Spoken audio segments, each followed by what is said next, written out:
సినిమాల కంటే వివాదాస్పద ట్వీట్లతోనే పూనం కౌర్ ఎక్కువగా ఫేమస్ అయింది. ఏపీ సీఎం జగన్ ను ప్రశ్నిస్తూ, పరోక్షంగా పవన్ కళ్యాణ్ ను విమర్శిస్తూ నిత్యం వార్తల్లో నిలుస్తూ ఉంటుంది ఈ బ్యూటీ. పవన్ కళ్యాణ్ నటించిన జల్సా సినిమాలో పార్వతీ మెల్టన్ పాత్ర ఆమె చేయాల్సి ఉందని, కానీ త్రివిక్రమ్ తనను ఆ పాత్ర చేయకుండా చేశాడని ఆరోపించి మొదటిసారి టాక్ ఆఫ్ ది టౌన్ గా మారింది పూనం.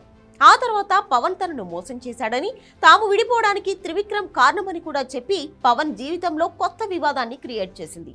పూనం చేసిన ఈ ఆరోపణలు రాజకీయ పార్టీలు పెద్దవిగా చేసి పవన్ పై విమర్శలు గుప్పిస్తూ వస్తున్నారు.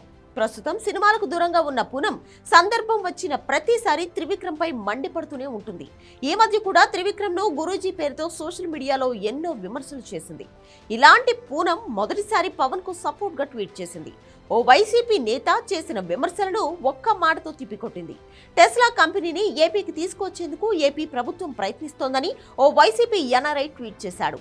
ఆ ట్వీట్ ను పూనం రీట్వీట్ చేసింది. ఎలాన్ మస్క్ కూడా 3 పెళ్లిళ్లు చేసుకున్నాడు, అలాంటి వ్యక్తి కంపెనీ ఏపీలో పెడితే పర్వాలేదా అంటూ ట్వీట్ చేసింది. మొదటి నుంచి వైసీపీ నేతలు పవన్ 3 పెళ్లిళ్లను టార్గెట్ చేస్తూ వస్తున్నారు.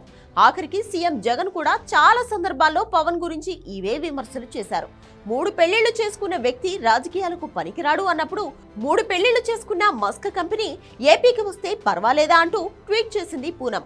ఎప్పుడు పవన్ కు వ్యతిరేకంగా ట్వీట్లు చేసే పూనం ఒక్కసారిగా ఆయనకు మద్దతుగా ట్వీట్ చేయడం అందరినీ షాక్ కు గురి చేసింది. మరోపక్క జనసైనికులు పవన్ ఫ్యాన్స్ ఈ ట్వీట్ ను వైరల్ చేస్తున్నారు. కౌంటర్ అదిరిపోయింది కదూ అంటూ కామెంట్లు పెడుతున్నారు.